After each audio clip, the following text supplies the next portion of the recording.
के राजदूत थे, जिसको हाई कमिश्नर बोला जाता है, क्योंकि हम अंग्रेजों के गुलाम रहे। उन जो गुलाम देश थे उनको कॉमनवेल्थ कंट्रीज कहा जाता है। कॉमनवेल्थ का जो राजदूत होता है उसको हाई कमिश्नर कहते हैं। वो श्री प्रकाश वहां मौजूद थे। लियाकत अली खान से जोगेनाथ मंडल जो श्रम मंत्री थे, उन्होंने कहा दलितों पर घोर अत्याचार हो रहे हैं। जो बाबा साहब भीमराव अंबेडकर ने कहा था कि नेहरू जी से कि दलितों को पाकिस्तान से बुला लीजिए, उनका जीवन खतरे में है, लेकिन पंडित जवाहरलाल नेहरू ने बाबा साहब की बात पर ध्यान नहीं दिया। यही बात जोगेनाथ मंडल कह रहे थे। तो मालूम है लियाकत अली खान ने क्या जवाब दिया? ये बात पाकिस्तान में भारत के हाई कमिश्नर श्री प्रकाश जो नेहरू जी के दोस्त थे, वो कोई संघ और भाजपा के हाई कमिश्नर नहीं थे, वो नेहरू के मित्र थे। उन्होंने अपनी किताब में लिखा है, कलेजा फट जाएगा आप लोगों का सुन के क्या हुआ है आप लोगों के साथ में।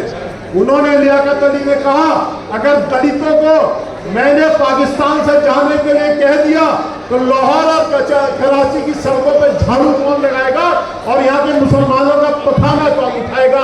ये स्थिति है वहां दलितों की। शर्म करिए पीडीए वालों, शर्म आनी चाहिए आपको। आप कौन सा पीडीए चलाना चाहते हैं? आप दलितों की हत्या करवाना चाहते हैं पीडीए के नाम पर। ये देर का संग नहीं निभ सकता। बाबा साहब की किताब पढ़ते देख लीजिए। अगर संजय सिंह झूठ बोल रहा हो, जो सजा देनी दे दीजिए मुझे। किताब पढ़ लीजिए आप बाबा साहब की, पाकिस्तान में भारत का विभाजन। इतना सख्त तो संघ ने भी नहीं कहा है, आरएसएस ने भी नहीं बोला है। इतना कड़वा सच तो सावरकर जी ने भी नहीं बोला है। तो बाबा साहब ने पाकिस्तान या भारत की, मैं अक्सर टीवी चैनल पर बड़े बड़े मौलाना बैठते हैं, हमने भैया तुम कब से सेकुलर हो गए, पढ़ लो किताब, चुप हो जाते, चुप हो जाते। बाबा साहब ने साफ कहा, आज वक्फ बोर्ड पे जो नाटक चल रहा है आप देख रहे हैं ना, वक्फ बोर्ड पे नाटक कौन कर रहा है? All India Muslim personal law board और ये मदनी जैसे नेता, मदनी जैसे देवबंदी।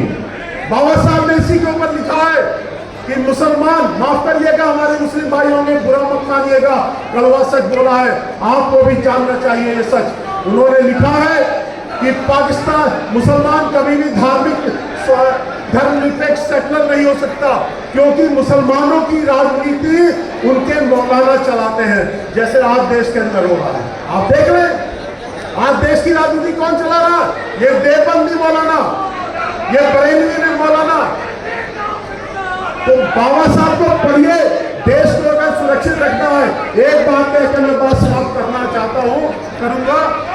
26 नवंबर 1949 का भाषण हमारे केंद्रीय मंत्री आदरणीय कृष्ण जी ऐसा बात, उनका मैं स्वागत करता हूँ।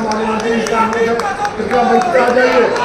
बाबा साहब ने संविधान सभा में जो आखिरी भाषण दिया है 26 नवंबर 1949 का, उसको पढ़िएगा। क्या बोला है?